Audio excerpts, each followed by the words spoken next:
No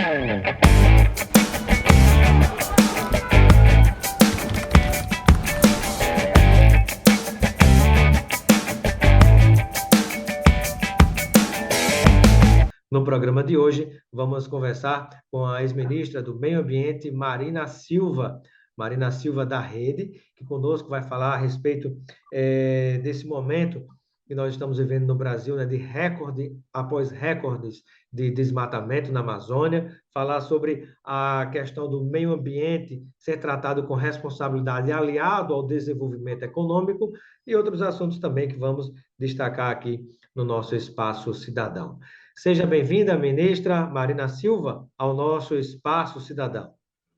Obrigada, Robson. É uma satisfação poder estar aqui com você e com aqueles que te acompanham para tratar de questões tão relevantes nesse momento tão delicado da história do nosso país. Perfeito. E eu gostaria de justamente começar, né, por essas informações que nós tivemos, novas informações sobre mais um recorde que se atinge na Amazônia, mas não é de índice de melhoria da educação, não é recorde de índice de melhoria na saúde, é recorde de índice de desmatamento. Exatamente. Nós temos uma situação que está fora de controle no combate ao desmatamento. O governo Bolsonaro ele desmontou as políticas de proteção à Amazônia e as políticas de proteção ao meio ambiente de um modo geral. No caso da Amazônia, ele enfraqueceu o IBAMA, ele enfraqueceu o Instituto de Pesquisas Espaciais, ele cortou os orçamentos, tanto dos órgãos de monitoramento, quanto dos órgãos de fiscalização e os órgãos de gestão ambiental, que são aquelas pessoas que são responsáveis pela gestão dos parques, das unidades de conservação. Além disso, todo aquele trabalho que vinha sendo feito antes, em parceria IBAMA e Polícia Federal, isso também foi desestruturado, que é feito muito na base da boa vontade de fiscais do IBAMA e de policiais federais comprometidos com o meio ambiente e com sua função, mas ele acaba punindo as pessoas que fazem o dever de casa, como ele fez com o delegado Saraiva, que era superintendente da Polícia Federal no estado do Amazonas, que fez uma grande operação de combate à exploração ilegal de madeira, aquela montanha de madeira roubada de terra pública e de terra indígena, e o presidente Bolsonaro, em lugar de punir os criminosos, ele exonerou o delegado da função de superintendente. É por isso que nós estamos aí acima dos 10 mil quilômetros quadrados, superando o que tinha acontecido no ano passado, com os dados que estão sendo trazidos aqui, né, pelo Amazon, que tem mais precisão. Isso é porque não há fiscalização, não há autuação, né, aplicação de multas, e ainda há o incentivo do governo. Quando ele diz que vai mudar a lei para acabar com o licenciamento, quando ele diz que vai regularizar a área que foi invadida em terra pública, quando ele estimula o garimpo em terra indígena, ele cria uma frente terrível de exploração predatória da Amazônia. Isso tem gerado, Robson, prejuízos enormes. O Brasil tem perdido investimentos, o Brasil não conseguiu fechar o acordo com o Mercosul, porque ninguém quer fazer parceria com quem destrói a Amazônia e comete crimes contra os povos indígenas, como aconteceu com o Bruno e com o Dom ali no Vale do Javari. Isso. E também nós estamos com graves problemas no que diz respeito, né, ao Brasil estar nessa condição de ser um páreo ambiental, alguém indesejável nas relações comerciais, nas relações políticas do mundo, quando a gente já foi exatamente ao contrário. Durante a minha gestão, o Brasil diminuiu o desmatamento com o plano que fizemos em 83% por quase uma década. Nós fomos responsáveis por 80% das áreas protegidas criadas no mundo naquele período, enquanto que no governo Bolsonaro, eles já são responsáveis por 1/3 das florestas virgens que foram destruídas no mundo nos últimos 3 anos e meio. Nossa, né? Que dado impressionante.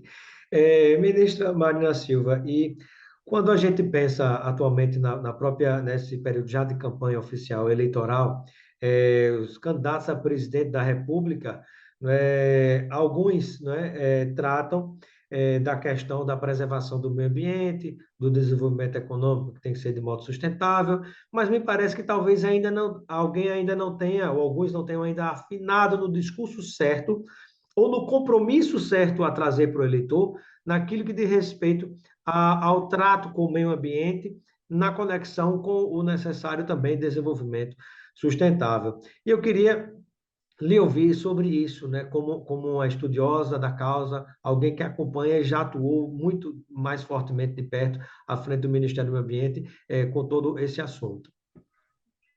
Você levantou uma questão crucial. A não ser o Bolsonaro, todas as candidaturas do campo democrático popular, estão colocando o meio ambiente como sendo uma questão importante. Agora, meio ambiente não é para ser tratado como se fosse uma política setorial. E isso eu acho que eles ainda estão pecando. Porque não adianta nada você ter um ministério, não é, que fica correndo atrás do prejuízo do que é feito na agenda de energia. Se o incentivo é apenas em mais combustível fóssil, a gente não resolve o problema da emissão de CO2 e só aumenta o problema da temperatura da Terra. Se o nosso maior vetor de emissão de CO2, 75% das emissões de CO2 do Brasil, que aquece a temperatura da Terra, vem de desmatamento. Se o Ministério da Agricultura não tiver comprometido com a agenda de desmatamento zero, de aumentar a produção por ganho de produtividade, meio ambiente vai ficar só correndo atrás do prejuízo.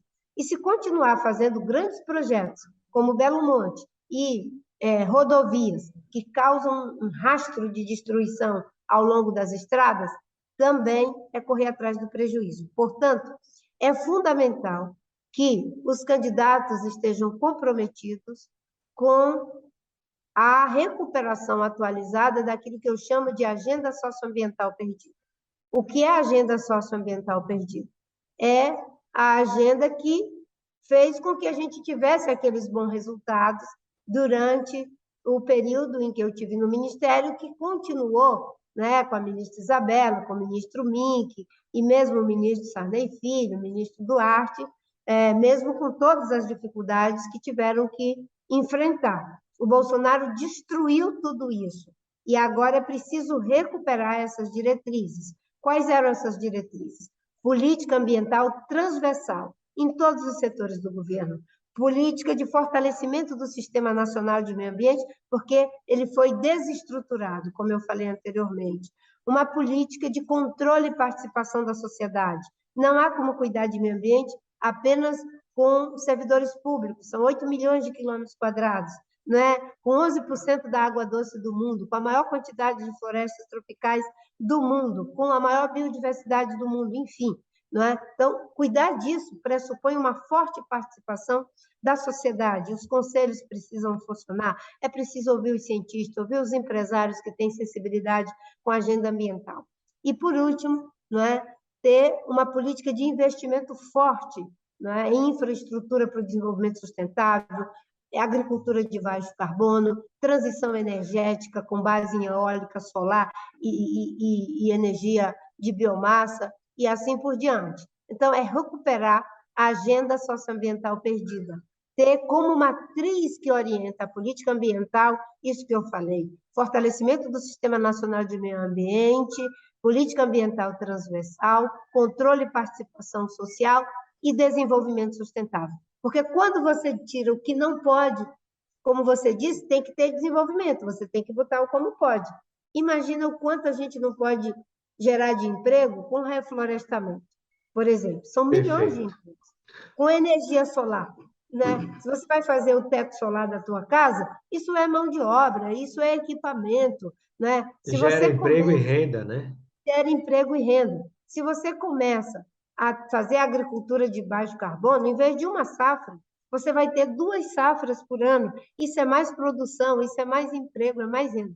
Então, eu até abro um sorriso, mesmo no meio dessa crise, porque se tiver visão estratégica, boa parte das respostas técnicas nós já temos e sabemos como fazer. Parece que, pelo menos do ponto de vista do compromisso da palavra, no caso dos Estados Unidos, hoje passaram a rever a política ambiental e anunciaram, o presidente Biden, fortes investimentos nesta área ambiental, né, que também trará um impacto fenomenal na geração de emprego e renda nos Estados Unidos, que também passa por momentos de dificuldade na economia. Sim, o mundo está fazendo assim, Robson. Se você olha para a China, mesmo a China que tem uma dificuldade enorme, porque eles dependem do carvão, eles estão fazendo um esforço muito grande para a geração de energia limpa. Eles são, inclusive, os maiores fornecedores de equipamento para esses investimentos no mundo, mas os Estados Unidos, que sempre foi contrário, o governo Biden assumiu isso na campanha, colocou a questão da mudança climática como uma política transversal e todo o programa de infraestrutura americano já está voltado para a questão da transição climática, na área de energia, na área de transporte, na área de agricultura e assim por diante. E se o Brasil não fizer o dever de casa, nós vamos ser barrados nos mercados externos, nós vamos perder investimentos e nós vamos criar graves problemas, inclusive para a agricultura brasileira. Sem dúvida. Ministra Marina Silva, e qual é a importância e o potencial da floresta em pé, como se diz? Ao invés de ter a boiada passando, como dizia o ministro de Bolsonaro, o Salles, né? Qual é a importância de ter essa floresta em pé? Olha, as florestas, elas oferecem aquilo que os pesquisadores chamam de serviços ambientais, né? A gente sabe bem quais são os serviços prestados por um jornalista como você, informar a Obrigado. população. Os serviços que são prestados por um professor, educar os nossos filhos, ensinar matemática e assim por diante, língua portuguesa, história, geografia. Agora, quais são os serviços que uma floresta pode prestar? Uma floresta protegida, em pé, como você falou. Ela oferece serviços de regulação, né? Se você não tem floresta, a temperatura daquele ambiente já aumenta uma quantidade, né, suficiente para você sentir um desconforto. Você entra numa área que tem floresta, você se está com algo em torno de 30 graus ali de temperatura, né, você cai para 27 em algumas situações. Isso é altamente relevante do ponto de vista das dimensões, né, climáticas e assim por diante. É um serviço de regulação do microclima. Mas, mais do que isso, a biodiversidade oferece serviços, por exemplo, para a polinização. Né? Quem planta maracujá sabe disso. Se não tiver abelha, não vai ter maracujá. Ou você vai ter que polinizar de flor em flor, o que é um trabalho muito grande, as abelhas fazem isso de graça. Agora, tem uma coisa, eu vou parar por aqui, né, que as florestas oferecem para a gente, é água. Elas são uma indústria de água. A chuva que nós temos na América do Sul, que é responsável pelo nosso desenvolvimento econômico, cerca de 75% está relacionada às chuvas que são produzidas pela Amazônia. Nossa, Destrua a Amazônia e você estará prejudicando 75% do PIB da América do Sul. Entre os países da América do Sul, o mais prejudicado, com certeza, é o Brasil, no sentido de que nós somos uma potência agrícola. E nós só somos uma potência agrícola porque temos muita chuva. Sem a floresta, o sul, o sudeste e o centro-oeste podem virar um deserto. Olha o tamanho do serviço que a floresta presta. Como, Marina? Da seguinte forma, 50% da água que a Amazônia tem, ela usa para ela mesma. 50% ela evapora. Isso é transformado em vapor e ela movimenta cerca de 20 bilhões de toneladas de água por dia. Agora, você quer saber quanto seria necessário de energia para bombear essa quantidade de água para ter chuva no Brasil? A gente precisaria de 30 mil Itaipus, nossa. bombeando água ininterruptamente, sem parar. É impossível esse empreendimento. Você sabe o que a floresta faz? Ela faz isso de graça. Apenas o sol, o vento e a floresta. Ela faz o processo de evapotranspiração desses 20 bilhões de toneladas de água e o sol já fez o seu serviço para isso se tornar em vapor e o vento traz para o sul, para o sudeste, para o centro-oeste. Aí você quer saber de uma coisa, não é? Esse ano, em função do aumento da temperatura pela questão da mudança climática, não é? Nós já tivemos um prejuízo enorme. Vamos pensar no seguinte: é como se os agricultores brasileiros eles tivessem, não é, queimado algo em torno de R$ 1 bilhão. Num país em que Nossa. temos 33 milhões de pessoas passando fome, isso é um absurdo. Mas como é que isso acontece e as pessoas nem se dão conta? Destrói floresta, aumenta a temperatura da terra e as chuvas no Mato Grosso e no Mato Grosso do Sul já diminuíram cerca de 27 dias. Elas estão chegando atrasadas 27 dias, é quase um mês. E isso já deu esse prejuízo aqui que eu vou te falar, olha só. No Mato Grosso do Sul, 531 milhões. No Mato Grosso, 304 milhões de reais de prejuízo, porque tivemos esse atraso na chuva.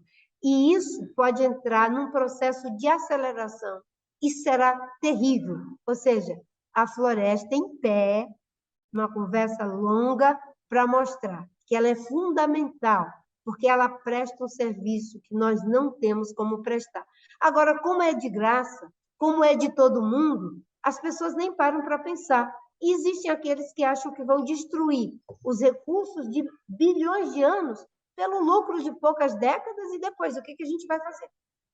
E olhe lá se durar poucas décadas, não é, ministra? Porque esse dinheiro que vem fácil acaba indo embora muito fácil também, né? E os prejuízos que ele deixa acaba caindo por terra qualquer eventual lucro, né? Sim, E com aí, certeza. verdade.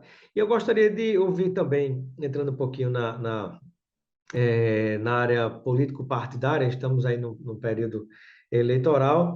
Marina Silva já foi senadora pelo estado do Acre, inclusive, né, na pesquisa que desenvolvi como doutorando em ciência política da Universidade de Brasília, né, pegando de 1986 para cá, 380 senadores foram eleitos, né, mandatos foram preenchidos. Dos 380, apenas 40 mulheres. Das 40 mulheres, apenas 3 negras, que foi a eleita senadora, né, pelo voto Marina Silva do Acre, Benedita Silva do Rio de Janeiro e Fátima Cleide de Rondônia. Por coincidência, na época, as 3 pelo Partido dos Trabalhadores. Né? E hoje a ministra Marina Silva faz opção pelo estado de São Paulo e está disputando, aliás, está disputando um mandato de deputada federal, né?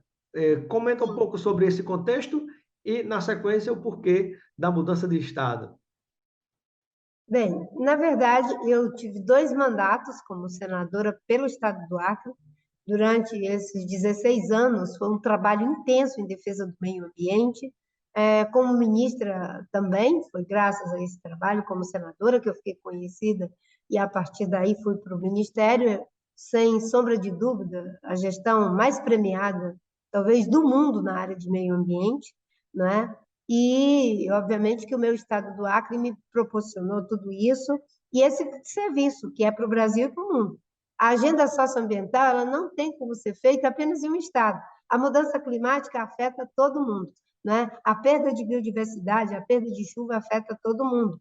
Então, o meu trabalho sempre foi um trabalho para o Brasil inteiro. E como o Acre já me deu 2 mandatos, e eu trabalhei pelo Brasil inteiro e pelo mundo inteiro também, nesse momento, após ter sido candidata a presidente por 3 vezes, você já é uma pessoa do Brasil, como as pessoas acabam me dizendo. Nacionalizada. Exatamente. Então, e eu tenho uma relação com o estado de São Paulo. Eu sou casada com um paulista há 34 anos, não é? Ele é de Santos. Nós temos uma relação com o estado de São Paulo, em função da nossa família de Santos, e eu sempre tive uma agenda política muito forte aqui no estado de São Paulo. Se olhar a minha votação, é muito intensa, a minha agenda é muito intensa, e o que a Justiça Eleitoral exige é que você tenha ou relação familiar, relação política, ou até mesmo de trabalho, de negócios. Né? Eu tenho relação política, eu tenho relação familiar, e eu, né, como candidata à presidência da República, poderia sair candidata por qualquer estado. Mas, obviamente, que eu estou fazendo isso em relação de algo que está em conformidade com a legislação eleitoral e com aquilo que eu faço, que é uma agenda que é de todo mundo. E o Estado de São Paulo é o Estado que reúne as melhores condições para fazer essa mudança. Aqui nós temos recursos financeiros, aqui nós temos recursos tecnológicos, aqui nós temos recursos humanos, Robson. E São Paulo sempre ajudou o Brasil a mudar de fase. A gente já foi só exploração de madeiras, extrativismo. E São Paulo ajudou que a gente se tornasse um país agrícola. São Paulo ajudou que a gente se tornasse um país industrial. Por que não ajudar agora a gente mudar a chave e ser um país sustentável? Porque nós temos as melhores condições, o que falta é essa alavancagem. Eu costumo dizer que a grande locomotiva, né, que o pessoal, os paulistas, com muita razão, se orgulham, dessa vez tem que criar um novo ciclo de prosperidade, né, protegendo a natureza, gerando emprego, combatendo pobreza, mas sem deixar ninguém para trás. A locomotiva não pode deixar mais nenhum vagão para trás. Se a gente pensar que o estado mais rico da federação tem cerca de mais de 40 mil pessoas em situação de rua, crianças desnutridas, crianças com dificuldades morando em rua, em situação de rua também. Então, agora a locomotiva não pode deixar o vagão dos pretos, das mulheres, o vagão dos povos indígenas e, enfim, o vagão da juventude, que hoje são os que têm maior dificuldade de se colocar no mercado de trabalho. Então, a escolha de ser candidata federal por São Paulo é por entender que é uma causa de todos e porque São Paulo também sofre as consequências das mudanças climáticas. Aqui nós temos problemas de escassez de água. E se a temperatura da Terra continuar aumentando e a Amazônia entrar em ponto de não retorno, imagina o que é ter, num estado como São Paulo, uma situação de semiárido, como temos no Nordeste, né, com a quantidade de mais de 40 milhões de pessoas. Sem dúvida. E houve um momento em que a ministra Marina Silva seria vice de Haddad, houve convite, ou foi só uma especulação? Algumas pessoas ainda confundem isso, né? Exato. O Fernando, de uma forma, enfim, muito parceira, e me fez essa sondagem, sim.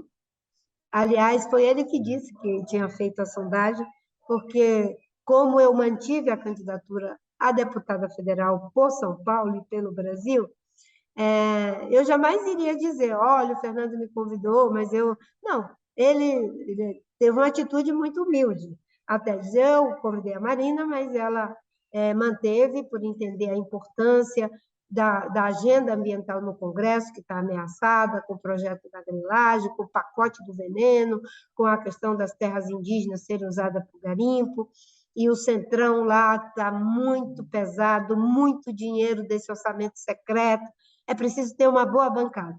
E ele mesmo compreendeu isso, e eu mantive a candidatura a deputada federal por São Paulo, para, junto com outros parlamentares, a gente ajudar a fortalecer a democracia, combater essas desigualdades de termos 120 milhões de pessoas em situação de pobreza e de termos 33 milhões de pessoas vivendo com R$1,30, e a agenda do desenvolvimento sustentável, que é um novo ciclo de prosperidade que protege o meio ambiente, mas também gera emprego, gera renda, aumenta a produção por ganho de produtividade, faz isso que os americanos estão fazendo. Perfeito. E em São Paulo, Marina Silva e a rede caminham com Haddad para o governo e no plano federal com o ex-presidente Lula? Nós já estamos apoiando o Haddad, a rede decidiu isso por unanimidade, fazer esse apoio ao Fernando. Nós estamos participando do programa de governo, e ele tem uma acessibilidade muito grande, claro, para os problemas sociais, mas também para as questões ambientais. E no plano federal, o que eu tenho dito, eu estou aberta ao diálogo com a candidatura do presidente Lula, mas em cima de uma agenda. Existe essa agenda que eu falei, que é a agenda socioambiental perdida, que precisa ser resgatada, em cima dessas diretrizes que deram certo no passado, inclusive no primeiro governo Lula, que ela precisa ser assumida politicamente, né, e, ao mesmo tempo, atualizada. Por exemplo, agora nós temos que assumir um forte compromisso de que os 70 milhões de hectares de florestas públicas da Amazônia deve ter uma destinação para evitar que continuem sendo griladas e tituladas para criminosos, com as ações que fazem essa regularização. Você terá que pegar esses 70 milhões de hectares e destinar para a unidade de conservação de proteção integral, para unidade de conservação de uso sustentável, para as concessões florestais, para o manejo sustentável de madeira, que é uma fonte de geração de emprego e de renda, atividades voltadas para a questão, né, dos extrativistas, das comunidades extrativistas, e principalmente demarcar as terras indígenas, que são motivo de muito conflito e muita violência, com populações muito vulneráveis. E outras medidas, como, por exemplo, a infraestrutura para o desenvolvimento sustentável, não dá para repetir empreendimentos como Belo Monte, né? Nós temos que fazer com que o Brasil, né, possa ser o primeiro país a se tornar carbono negativo. O Brasil é um dos grandes emissores, mas nós temos condição de ser o primeiro país carbono negativo do mundo. E por quê? Porque o nosso maior vetor é desmatamento. Se a gente chega ao desmatamento zero, a gente já dá uma contribuição para a redução da nossa emissão de mais de 75%. E outras agendas que estão embaixo desse guarda-chuva que eu falei, política ambiental transversal, política de desenvolvimento sustentável, de fortalecimento do CISNAMA e com controle e participação da sociedade. Perfeito. Eu quero agradecer a participação da ministra Marina Silva no nosso programa Espaço Cidadão. Seja sempre bem-vinda. E eu deixo um momento final para as suas despedidas, junto a todos aqueles e aquelas que nos acompanham nesse momento. Eu agradeço, em primeiro lugar, a você, Robson, por essa entrevista que a gente fez, essa conversa. É muito bom a gente poder falar desses temas, né, de forma que você pode colocar ali o seu ponto de vista, para que as pessoas possam fazer o seu julgamento. Isso é democracia. Acho que nesse momento difícil em que as pessoas não querem conversar, não querem entender a posição uns dos outros, esses espaços que são propiciados são muito importantes. E eu quero pedir para as pessoas, geralmente as pessoas olham para o executivo, tem razão, nós estamos numa crise terrível, mas tem que olhar para o legislativo. Ali tem um rolo compressor. O Centrão, quando soma todo o dinheirama desses 3 anos e meio do governo Bolsonaro, junto, né, e o último orçamento secreto, 16 bilhões, dá 50 bilhões para essas eleições que eles vão ter. Isso vai interferir na nossa democracia. Preste atenção em quem você vai votar. Você quer educação de qualidade para o seu filho, creche? Preste atenção em quem tem esse compromisso. Quer proteger o meio ambiente? Preste atenção em quem tem esse compromisso. E a gente quer que as mulheres aumentem a representação dessa pesquisa que você fez. Inclusive, se você puder me mandar, eu gostaria muito. Vou te mandar. Eu quero sim. Né? Você quer a participação das mulheres? É um absurdo. Hoje nós só temos 15% de mulheres das 513 vagas na Câmara dos Deputados. Nós somos mais da metade da população. No Senado é só 14%. Então, vamos votar em mulher para mudar a realidade, né, das penúrias que as mulheres têm sofrido com discriminação, com machismo, com todo tipo de preconceito, e criar oportunidade para as mulheres.